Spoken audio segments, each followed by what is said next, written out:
Elise later learned, thousands of pet parents throughout North America had been unwittingly feeding their dogs commercial dog feed laced with melamine, a plastic that can lead to kidney disease and kidney failure if eaten. But why would Michigan or any other dog have eaten melamine? No pet parent would intentionally feed a dog melamine. As it turned out, 2 Chinese manufacturers and a U.S.-based importer were involved in a scheme to add melamine to wheat gluten to boost its apparent protein levels in lab tests. Before they were caught, they'd sold it to a dozen pet feed manufacturers in North America that incorporated it into more than 150 different brands, which then got poured into the bowls of tens of thousands of pets around the continent. Finally, this intentional contamination of dog feed was discovered and led to the biggest pet food recall ever in 2007. For many dogs, however, the recall came too late. Michigan ingested the melamine in his daily bowl of Ol' Roy, the private label feed sold by Walmart that is one of the least expensive kibbles on the market. On the other end of North America, a very fancy little Japanese chin, owned by a retiree living outside Orlando, Florida, died of melamine poisoning from more expensive canned feed.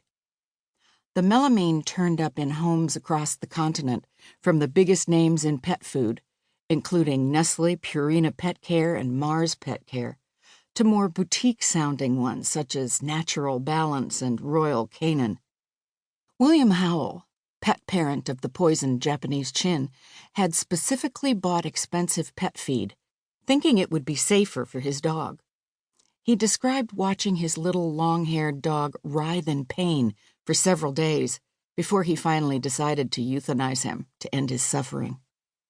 Somebody should be held responsible, he later said. Somebody should be held responsible, but no one was. At least not in a way that would protect pets in the future. Both Elise and William were part of an eventual class action lawsuit that included some 20,000 pet parents. The suit settled for $24 million in 2011. This sounds like a lot of money, but for thousands of individual pet parents involved, their share of the settlement failed to cover the costs associated with caring for their sick dogs, let alone make up for the emotional loss of their pets. The $500 I received did not even pay the vet bill, let alone a new pet. Elise later told a news reporter. The melamine contamination was one of the worst pet feed scandals in recent years, but not, unfortunately, the only one. Nor did the scale of the disaster lead to changes that truly protect our dogs. A decade later, in 2017, the ABC news station covering the Washington, D.C. area looked into reports of pentobarbital poisoning in dog food, hiring a lab to test more than 24 brands of wet dog foods. When they got to Gravy Train, 9 out of 15 cans of the brand tested positive for pentobarbital. This investigation came after yet another earlier report about pentobarbital in dog feed killing dogs in the Pacific Northwest. Pentobarbital is a barbiturate, a powerful drug commonly used for euthanizing animals, such as dogs and cats in shelters and horses. It should not be in food in any quantity ever. Most commercial pet food is made from feed-grade ingredients, not food-grade, despite the appetizing pictures on the cans and bags.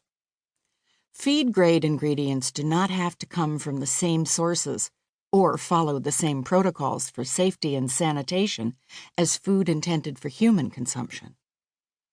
Rules and guidelines that do exist for feed are not always enforced, nor is there consistent oversight from state to state. These stories are among the most shocking cases of contamination in pet food in recent years, but they are by no means the only ones. Pentobarbital, for example, has been found in pet food for years, as well as other adulterants, some that have killed thousands of dogs. Big Pharma. Big tobacco.